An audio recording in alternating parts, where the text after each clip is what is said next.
Bonsoir à toutes et à tous, il est 22 h, merci de nous rejoindre, voici les titres. Le Premier ministre Abdulkader Kamil a reçu aujourd'hui au Salon d'honneur de la primature une forte délégation japonaise en visite de travail à Djibouti. Et dans l'actualité internationale, Donald Trump promet de frapper les talibans plus fort que jamais, et ce, au 18e anniversaire du 11 septembre. Voici les titres, merci à vous de nous rejoindre. Le Premier ministre Abdulkader Kamil Mohamed a reçu cet après-midi la délégation japonaise, conduite par le vice-ministre de la Défense japonaise chargé des affaires internationales Yasunori Nishida, en visite de travail à Djibouti. Le diplomate japonais Koji Yonetani, les responsables militaires japonais, le commandant de la base japonaise et donc plusieurs autres personnalités et cadres japonais ont participé à cette rencontre. Les discussions ont porté sur la coopération entre les deux pays qui ont tissé des relations solides dans de nombreux domaines. La coopération japonaise soutient, rappelons-le, les efforts du gouvernement de développement, donc notamment dans le domaine de réalisation des infrastructures, l'enseignement supérieur et le renforcement des capacités des forces de sécurité et surveillance maritime. Le Japon participe aussi à la lutte contre le terrorisme et la piraterie. Enfin, il est à noter que la République de Djibouti donc abrite et accueille la première base des forces d'autodéfense japonaises. Et par la suite, cette même délégation a été reçue par le ministre de la Défense chargé des relations avec le Parlement, Hassan Omar Mohamed. Et donc l'entretien a porté entre le ministre et la délégation japonaise sur les relations de coopération bilatérale, plus particulièrement dans le domaine de la défense. La discussion a porté également sur l'état des relations entre nos deux forces, notamment concernant le soutien aux forces d'autodéfense japonaises dans le cadre de leur activité à Djibouti. Ensuite, donc, les deux parties ont abordé le contexte sécuritaire prévalant dans la région et les différents domaines de la coopération entre les deux pays, notamment concernant le renforcement des capacités des forces armées djiboutiennes. À cette occasion, le ministre de la Défense a salué les relations privilégiées entre Djibouti et le Japon. Le ministre a également exprimé son désir de renforcer les relations entre les deux pays. Le Premier ministre Abdulkader Kamil Mohamed a reçu également aujourd'hui dans le salon d'honneur de la primature l'ambassadeur de la République arabe d'Égypte, Ahmed Abdel Sobhi. L'ambassadeur est venu faire donc ses adieux au Premier ministre et qui à cette occasion l'a décoré au nom du président de la République et l'a élevé au grade d'officier dans l'ordre national du 27 juin.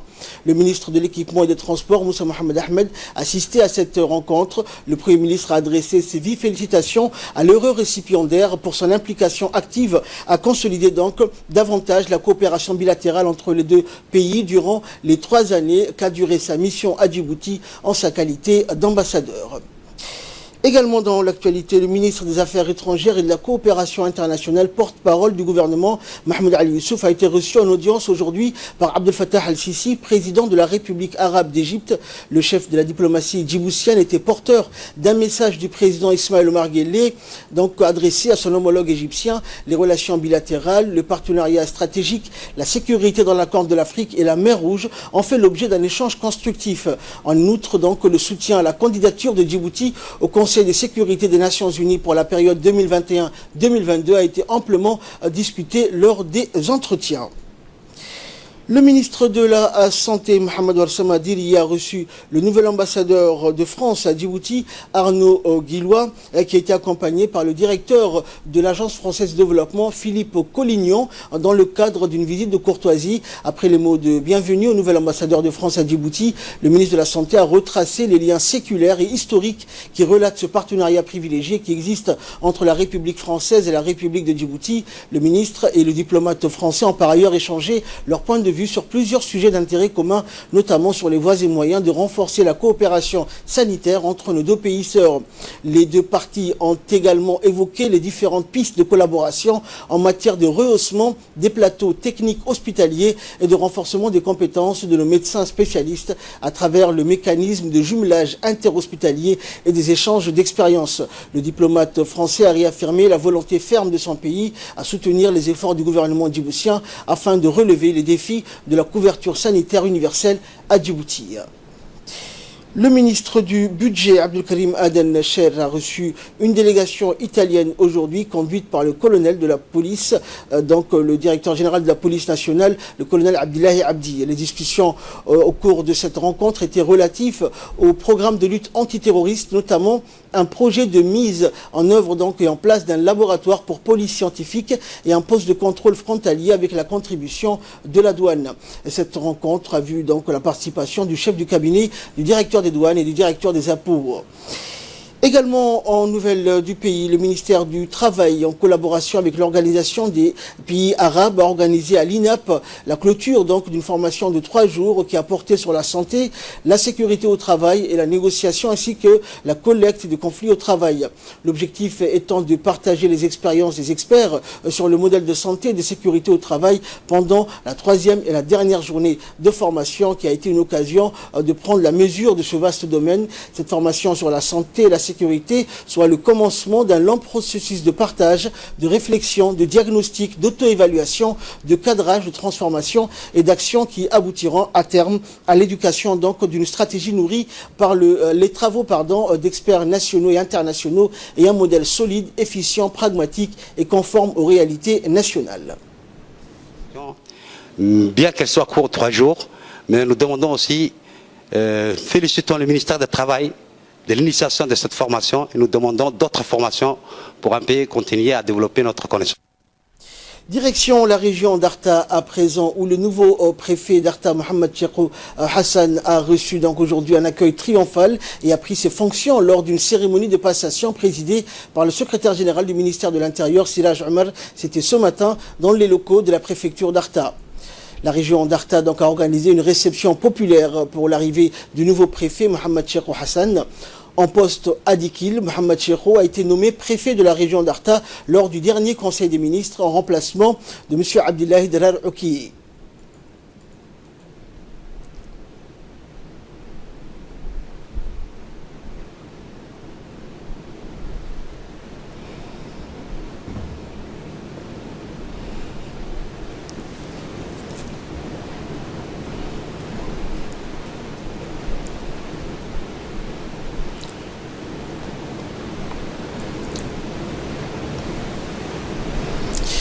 Le nouveau préfet Mohamed Cheikhou Hassan donc et le préfet sortant ont signé donc en présence du secrétaire général Siraj Omar les documents administratifs donc de passation.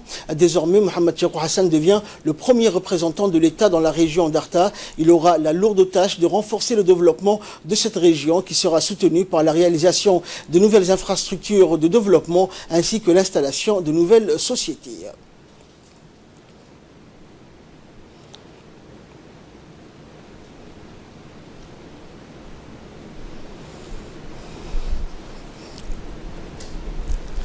Et nous restons à Arta où une cérémonie marquant l'inauguration des infrastructures récemment rénovées a eu lieu ce matin à la base militaire de la force d'action rapide située donc dans cette région, présidée par le chef d'état-major général des forces armées, le général de corps d'armée Zakaria Cheikh Ibrahim. La cérémonie a regroupé de nombreuses personnalités militaires et civiles, notamment le préfet adjoint de la région d'Arta.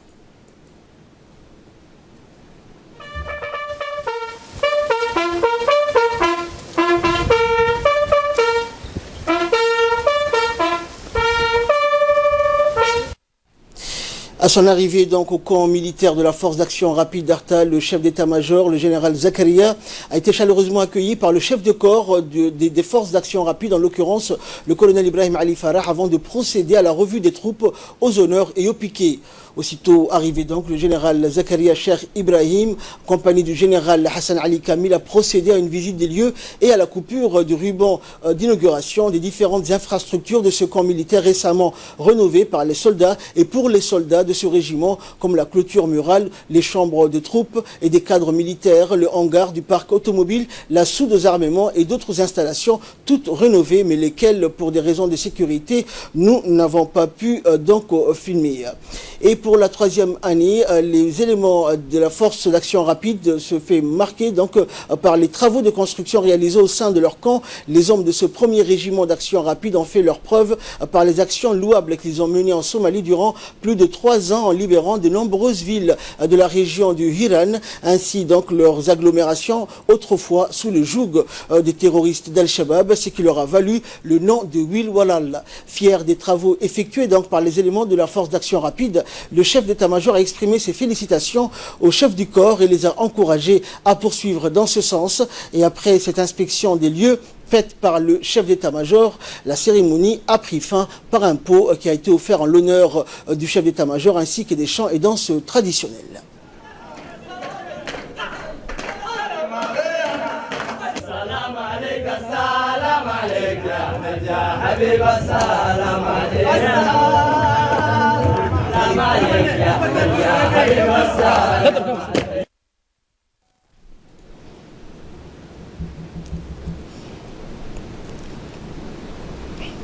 Et prenant la parole donc lors de cette cérémonie, le chef de corps du régiment Force Action Rapide, le colonel Ibrahim Ali Farah, a rappelé au passage que le premier rare qui constitue l'épine dorsale des forces armées djiboutiennes compte dans ses rangs les soldats les plus aguerris de nos militaires. On l'écoute. Retour en opération il y a cela 3 ans, vous n'avez ménagé aucun effort, mon général, et ne lésinez aucun moyen pour remettre en place les infrastructures et les personnels du régiment d'action rapide. Sur tout le plan, notamment sur le plan personnel et infrastructure, compte tenu de l'investissement personnel, vous avez investi dans ces camps, mon général.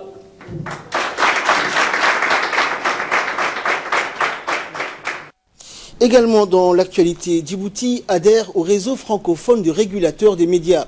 Depuis sa création en 2016, la Commission nationale de la communication multiplie les initiatives pour que la régulation des médias soit perçue comme un des paradigmes de bonne gouvernance dans le pays. C'est dans cette optique qu'une délégation conduite par la présidente de la Commission, Ouloufa Ismail, s'est rendue à Tunis, en Tunisie, pour adhérer au réseau francophone des régulateurs des médias. La suite dans ce commentaire de Abdulrahman Mohamed. La CNC, la Commission nationale de la communication, vient de porter à 30 le nombre de pays qui composent le REFRAM. Il s'agit du réseau francophone des régulateurs de médias. L'événement s'est déroulé les 6 et 7 septembre dernier lors du congrès biannuel du réseau qui s'est tenu à Tunis. Une délégation de la CNC conduite par sa présidente, Mme Ouloufa Ismail, qui comprenait notamment le vice-président, M. Ali Mohamed Dimbio, et la commissaire chargée des affaires juridiques, Mme Souad Hussein, avait fait le déplacement pour défendre les dossiers de l'adhésion de notre pays à cette instance. Les membres du REFRAM ont validé à l'unanimité l'adhésion de Djibouti au réseau après avoir entendu l'exposé de la présidente de la CNC, Mme Ouloufa, venue défendre les dossiers de sa candidature. À noter que la délégation djiboutienne a profité du Forum de Tunis pour s'enquérir des expériences des hautes autorités de régulation des autres pays, à l'instar de la AICA marocaine et du CSA française. La délégation s'est ensuite rendue au siège de la haute autorité des régulations tunisienne, la AICA, pour une réunion de travail sur la régulation médiatique en période électorale. On se prépare pour laisser. Une délégation djiboutienne se trouve actuellement à Karlutch, en Allemagne, dans le cadre d'échanges et de partenariats avec les autorités de la municipalité de cette ville, après avoir participé à Hannover à la 4e conférence nationale sur les partenariats communaux avec l'Afrique. Mohamed Yacoub, conseiller technique du ministre de l'équipement et des transports, et Dr Aïcha Abdullahi, doyenne de l'UIT à l'université de Djibouti, ont été rejoints par l'ambassadeur de Djibouti en Allemagne pour discuter de nombreux défis auxquels sont actuellement confrontées les municipalités dans le domaine de transport et de mobilité en particulier. Ces rencontres permettront d'aboutir sur une éventuelle coopération et partenariat entre la ville de Karlutch et la ville de Djibouti dans le domaine du changement climatique, de l'énergie, de l'éducation et de la recherche pour construire la ville de demain.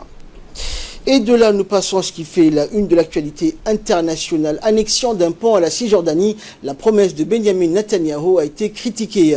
Réactions donc indignées et inquiètes se sont succédées au lendemain de la promesse faite par le Premier ministre israélien Benjamin Netanyahu d'annexer particulièrement et partiellement la Cisjordanie occupée en cas de réélection. Pays arabes et musulmans sont montés au créneau, tout comme l'Union européenne. La vallée du Jourdain représente environ 30% de la Cisjordanie, territoire palestinien occupé par Israël depuis 1967. Quelques 53 000 Palestiniens vivent dans cette région qu'ils défendront becs et ongles, et le projet d'annexion est soutenu par des partis de droite proches du Likoud de Benjamin Netanyahu, voire par une grande partie de ses adversaires politiques.